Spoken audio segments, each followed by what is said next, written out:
Hello, sixth grade. Welcome back. Today, we're going to continue our conversation about the New World and these early colonies by going into some more detail about all of these answers with the boxes with the chart that you all just got done doing. I already mentioned that if you could not find an answer from the book, or if you didn't really know how to interpret what's in the book, that you could leave it blank. So definitely, what we need to do is have our notebook out, or wherever you put this information, you need to get it back open so you can add even some of the slightest details. Okay, and some of these I'm going to explain what they are in detail, and it doesn't say a whole lot in the box. So you're going to have to listen up to what it's talking about in the first place. Okay, so definitely have your notes out and ready to go here, and I'm just going to go column by column. I'm going to go from top to bottom with Spain and then Portugal, England, and then the French and the Dutch. Okay. So, to start off, these questions over here, I know for some people they were kind of difficult, but that's why I broke them up into different pieces. So, like the how and the why. In some cases, this could be a how, and in other cases, this could be a why answer. Okay. So, for how did the Spanish or why did the Spanish establish colonies? How is obviously they had Columbus kind of on their side as their early explorer. So, how they got there first or how they kind of came into the New World in the first place is because of Columbus. The how and or the why they established colonies is this Treaty of Tordesillas. Okay, and as you can see, it's over here in Portugal as well. So I'll just go ahead and throw it out there. Spain and Portugal were pretty much the first two European nations to explore the New World. So they signed a Treaty of Tordesillas that said, okay, we're going to split this new world once they knew that they actually had something totally new and not just a path to India or Asia. They said, we're going to go ahead and split this. So they kind of signed this pact, which didn't last forever, obviously, but they signed this pact between Spain and Portugal that they would split the lands of North and South America as far as what was discovered so far between the two of them. Okay, so that was something that I know some people might have written down and others might have just skipped right over it. But that Treaty of Tordesillas is kind of important for that matter. Okay, going back with Spain, where did they establish colonies? Parts of North America, or what is now North America, parts of South America, and islands in the Caribbean. So Caribbean islands, none specifically that I'm going to list here, but that's obviously a big swath of different places. So Spain had a lot of area to claim. So North American parts, South American parts, and places around the Caribbean islands. What did they gain from establishing these colonies? A lot of things for Spain. They grew sugarcane, they looked for gold and silver mines, and one other thing they wanted to do while there was is convert natives to Christianity. That was established very early on. Once Columbus knew that, they were going to go over there for more than one journey, he said, okay, along with searching for gold and other things, we're going to try to convert the natives to Christianity. Treatment of the natives is pretty much bad from the get go. Okay. There's not a whole lot of details about this in the textbook, but I'll go ahead and tell you all that even after Columbus's first journey, he took slaves.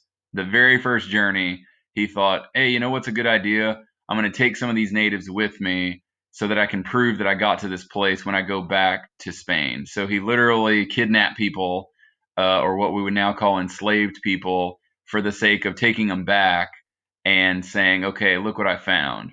And in fact, on Columbus's second journey, they came with a bunch more ships. Okay, they came with about 17 ships, and a lot of them fully armored, like ready to pretty much try to take over what they had recently just discovered, which is kind of sad.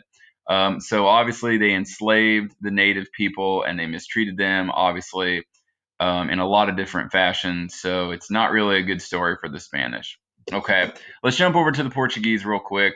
And again, along the way, my friends, if you have most of this stuff or you had something similar, that's good. But you've got to make sure you go back. If there were any blanks or spaces that were completely just wrong, you got to fix them. Okay.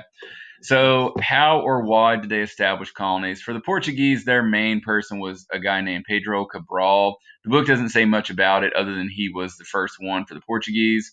But then again, how they established colonies or why they did is because they also signed that pact with the Spanish, the Treaty of Tordesillas. So, I won't say much more about that. Where did they establish colonies?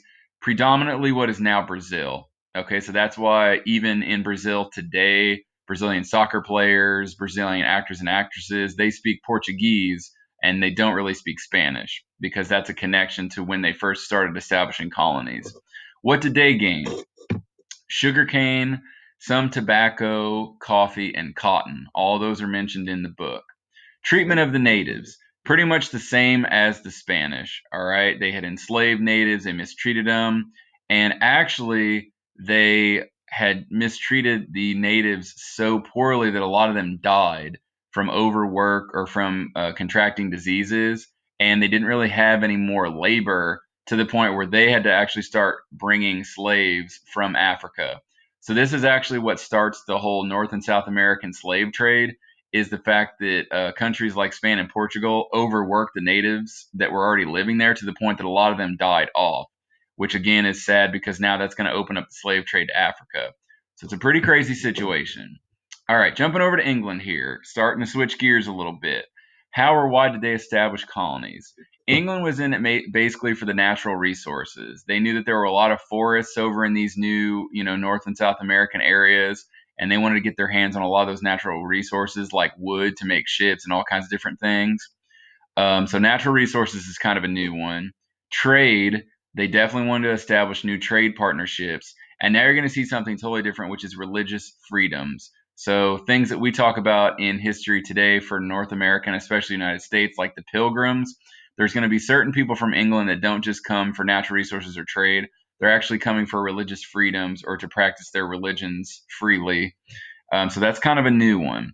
Where do they establish colonies? Okay, this is kind of piecemealed throughout the pages of the book, but the Jamestown colony in current day Virginia, Plymouth colony, if you obviously have heard of Plymouth or Plymouth Rock or the Pilgrims, that's in Massachusetts. So Jamestown, Virginia, Plymouth, Massachusetts. Later on, the book mentions they went further down the coast, like to South Carolina and places like Jamaica. And there's going to be even more than that for the English. So I'm going to put et cetera, because eventually, obviously, they're going to have like the 13 colonies and a lot of other places. But early on, you have Jamestown and Plymouth. Later on, you have places like South Carolina and Jamaica. So there's quite a few for England. What did they gain? Specifically, tobacco is the big one for England. That's the huge cash crop. And then they later on are going to grow things like rice and indigo. Indigo is something to use to make dye for clothing and things like that. So, last but not least, the treatment of the natives. It is actually friendly early. Obviously, we celebrate Thanksgiving for that reason because the natives really help the people of Jamestown in some cases and the people of Plymouth Rock. They help them make it through the winters. They trade with them. They help them learn how to grow crops. But quickly, they're going to start clashing because once a few English people show up, the natives are not really threatened. When more and more and more English settlers start showing up, then they start getting nervous and they start having clashes with the English between the Native Americans. Okay, so it starts friendly early, but it turns south relatively quickly. Okay, the French and the Dutch. These are some very unique differences. So, how and why did the French establish colonies? It mentions very specifically that the French were not really interested in land. They're more interested in, ironically enough, the fur trade. Okay, and I'll get to that down here when we talk about what did they gain. But they were interested in making trading posts and fur trading posts. And the other part of the French colonization was due to Catholic missions. So they too are interested in converting the natives, specifically in this case, to the Catholicism. Okay, where did they establish colonies? In North America, more specifically, where is what is now and where is now modern day Canada. Okay, so like upper northeast America, like Maine and places like that, would kind of be included, but it's mostly in modern day Canada. Later on, as the book mentioned, they're going to travel along different places along the Mississippi River, and they're going to establish colonies along the whole way. So you're going to have places as far down as what is now Louisiana that are going to be related to kind of this French colonization. Okay. What did they gain from establishing the colonies? Specifically, the French were looking for fur trade, and that's what they got.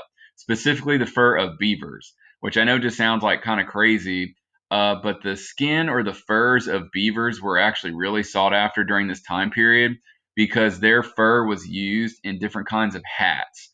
And I know that sounds odd, but their hats, think about it, for a beaver, or sorry, not beaver hats. They don't wear hats. Well, some of them might. But anyway, their skins were used for these hats because they were very waterproof. Okay. So I know it sounds weird that a whole country would be interested in just trapping of animals and like getting their furs, but they were using these hats because they were super water resistant and they were really highly sought after. They're really expensive hats. And last but not least, this is a new one, the treatment of the natives.